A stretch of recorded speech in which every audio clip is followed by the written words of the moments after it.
2024 లేదా 25లో డిగ్రీ లేదా బీటెక్ చదివారా? సాఫ్ట్‌వేర్ జాబ్ కోసం ఎదురు చూస్తున్నారా? అయితే కోడ్ జ్ఞాన్ 100 డేస్ కోర్సులో చేరండి, జాబ్ సాధించండి.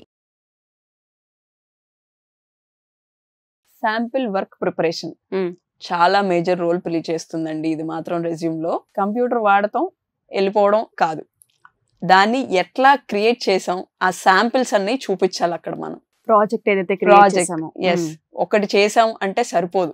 ఒకటి చేసాం అంటే మీరు క్లాస్ లో చేపించుంటారు అంతే కదా, మీరు ఇంకా ఎక్స్ట్రా ఏం చేశారు అన్న క్వశ్చన్ రాకూడదు మనకి. అది రాకూడదు అంటే 2 to 3 శాంపిల్ వర్క్స్ అన్ని చెయ్యాలి.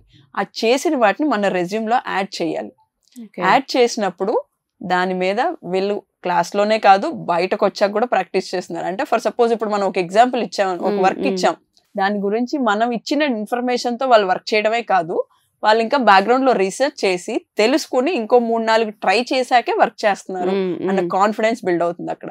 ఏ వర్క్ అయినా ఎవరైనా ఇచ్చినప్పుడు మనం ఇచ్చిన దాన్ని బ్లైండ్ గా చేసేస్తే మనం చదివింది సింపుల్ గా బట్టి కొట్టి ఎగ్జామ్ రాశారు ఉంటుంది. అలా కాకుండా మనం ఇంకో 2-3 యాడ్ చేస్తే ఓకే వీళ్ళకి ఎంతో కొంత నాలెడ్జ్ ఉంది, రీసెర్చ్ మెంటాలిటీ ఉంది, తెలుసుకోవడం, ఐడెంటిఫై చేయడం, ఈ స్కిల్స్ ఉన్నాయి వీళ్ళ దగ్గర. ఆ స్కిల్ అనేది చాలా ఇంపార్టెంట్ ఇవాళ రోజుల్లో. ఎంత రీసెర్చ్ చేస్తే దాని గురించి అంత నాలెడ్జ్ పెరుగుతుందండి. ఆ నాలెడ్జ్ అనేది చాలా ఇంపార్టెంట్. ఈ రోజుల్లో కంపెనీస్ వెతికేది కూడా అలాంటి నాలెడ్జ్ ఉన్న పీపుల్ నే ఎతుకుతారు. సో ఇప్పుడున్న జనంలో స్టూడెంట్స్ దగ్గర లాగ్ అయ్యేది కూడా అదే. క్లాస్ లో చెప్పారు, అది చేసాం కదా, అయిపోయింది కదా, మనకు నాలెడ్జ్ కూడా వచ్చింది, ఇంకా చాలా ఇంకేంది చేయడానికి, ఓన్ క్రియేటివిటీ అనేది లేదు. చెప్పిన దాన్ని బట్టి కొట్టి చేసామా, అక్కడ పెట్టామా, అయిపోయింది, డన్, వీఆర్ డన్, దీంట్లో మేము తోపు అనుకుంటూ ఉంటారు. అది కాదు, అది ఉండాలి. దాంతో పాటు ఇవి కూడా చేస్తే వీళ్ళ దగ్గర రీసెర్చ్ స్కిల్స్ ఉన్నాయి, ఐడెంటిఫైయింగ్ ఉంది. ఈ రీసెర్చ్ లో వీళ్ళు ఇంకా కొత్తవి చాలా తెలుసుకున్నారు, వాటిని ఈ రకంగా ఇంప్లిమెంట్ చేశారు అన్నది ఆ 2 to 3 ఎగ్జాంపుల్స్ చేసిన దాంట్లోనే వాళ్ళకి తెలుస్తుంది. ఆ ఎగ్జాంపుల్స్ కూడా అంత క్లియర్ గా మెన్షన్ చేయాలి రెజ్యూమ్ లో మెన్షన్ చేస్తే ఆ రెజ్యూమ్ కి వెయిటేజ్ పెరుగుతుంది. మనం మాట్లాడే స్టైల్ కి, ఆ మాట్లాడే వర్డ్స్ కి కూడా అంత వాల్యూ ఉంటుందండి. అది చాలా ఇంపార్టెంట్. సో ఇప్పుడు మేము ఆల్రెడీ మ్యారేజెస్ అయిపోయి పిల్లలు పుట్టి కొంత బ్రేక్ వచ్చి ఇప్పుడు 30+ లో ఉన్నాము, బట్ మేము జాబ్ చేయాలనుకుంటున్నాం అనుకునే వాళ్ళకి ఏ విధంగా సపోర్ట్ ఉంటుంది ఇక్కడ? మనం కెరియర్ గ్యాప్ అన్నది ఒక కోర్స్ స్టార్ట్ చేసామండి. దానికి కావాల్సిన సపోర్ట్ వాళ్ళకి సూటబుల్ అయ్యేది అదనమాట.